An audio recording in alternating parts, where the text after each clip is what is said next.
One night in France, it's pouring rain, and a delivery driver picks up a guy walking on the side of the road, and he offers him a ride. So they get to talking, and the guy tells him his name is Alex, and he was kidnapped over 6 years ago, and he's ready to return to the real world. So let's start this story from the beginning, when Alex is 8, and he's from England, and he lives with his mom, and her name's Melanie. And Melanie, she's a little nutty. She's kind of a hippie and a conspiracy theorist, and she lives a chaotic nomad life, where she travels around a lot, and she's involved in some kind of conspiracy cult. Here's the problem with that. She often drags 8-year-old Alex around with her. But luckily for Alex, he has this woman looking out for him, his grandma. And Grandma worries about Alex. She's always sending Melanie money to take care of him. And just to make this story even more complicated, there's also Grandma's ex-husband, who we'll just call Pops. And Pops is often with Melanie because he's kind of into this whole conspiracy cult stuff too. But one day, it all changes when Melanie and Pops drag 8-year-old Alex to live with them in some kind of commune in Morocco. And Grandma, back in England, she gets super worried. And to make it worse, Alex's mom starts posting pictures on Facebook of their new life in this commune, and Grandma sees the conditions Alex is living in, and they are terrible. Plus, Melanie and Pops don't really believe in formal education, so she knows Alex isn't going to school. But then, one day, Melanie gets a new boyfriend, and she and this boyfriend suddenly take off to go live in Bali. And they just leave Alex there in Morocco to fend for himself. And I have no idea where Pops is at this point. And Grandma, she finds out that they left Alex there, and she's like, oh, hell no. And she buys Alex a flight home to England, and she's like, you're living with me now.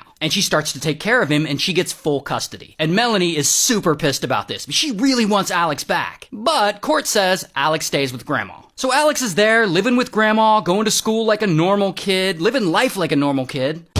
Until 3 years go by, and Alex is now 11. And one day, Melanie and Pops call and ask if they can take Alex on a little vacation to the beach in Marbella, Spain. And Grandma's like, I don't think this is a good idea. But to be fair, Alex hasn't seen his mom or Grandpa in a while, and he'd like to spend some time with them. Plus, it's the beach. So Grandma's like, fine, you can go. So Alex goes to Spain, and he's having a good time. But then, about halfway through the trip, Grandma suddenly gets a video message. And it's from Melanie and Pops. And it basically says, Alex is with us now, and he is never coming back. Now, Alex, he's 11, and I have no idea what he's thinking, but he just sort of goes along with all this. I mean, he's constantly seeing new places because they live like nomads, and he's bouncing back and forth between France and Spain. He doesn't have to go to school, so he gets to read or draw or go to the beach all day. I mean, it sounds like for an 11-year-old, this is a pretty sweet deal. But then years go by, and Grandma, she's still worried sick. She gets the police involved, and now Melanie and Pops are wanted by police, but no one has heard anything from any of them. I mean, they are completely off the grid, and they're living in temporary places, and they kind of just work random gigs for money, and they eventually end up living in a rundown cottage in the foothills of the Pyrenees Mountains, in like a small spiritual community that has very little connection to the outside world. Sounds like a cult to me.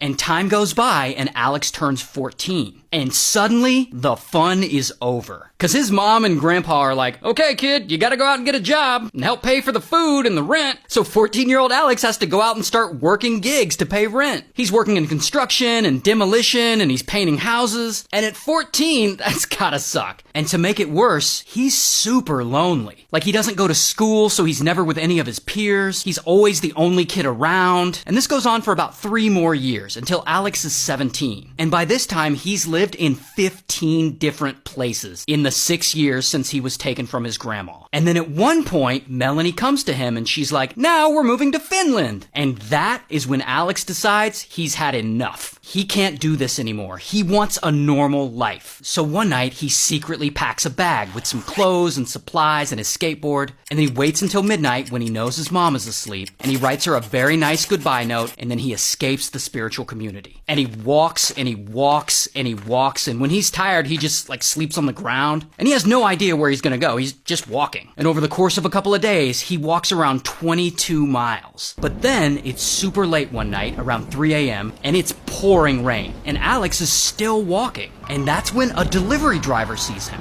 And the driver feels bad for him, so he offers him a ride. And on that ride, Alex tells the driver his whole story. How he was taken by his mom and how he's been missing for 6 years. The whole thing. And the driver is blown away. So Driver lets Alex borrow his cell phone and use his Facebook account to reach out to Alex's grandma. And after 6 years of being missing, he finally sends a message to his grandmother saying that he wants to come home. So then Driver takes Alex to the police station and drops him off, and there they help him get back to England. And now Alex is back living with his grandma, and he's super happy to be home, and he's going to school like a normal kid, and he's living his life like a normal kid. Meanwhile, Mom and Pops are facing charges for child abduction. But, predictably, they are nowhere to be found. So, shout out to England, France, Spain, Morocco, and Bali.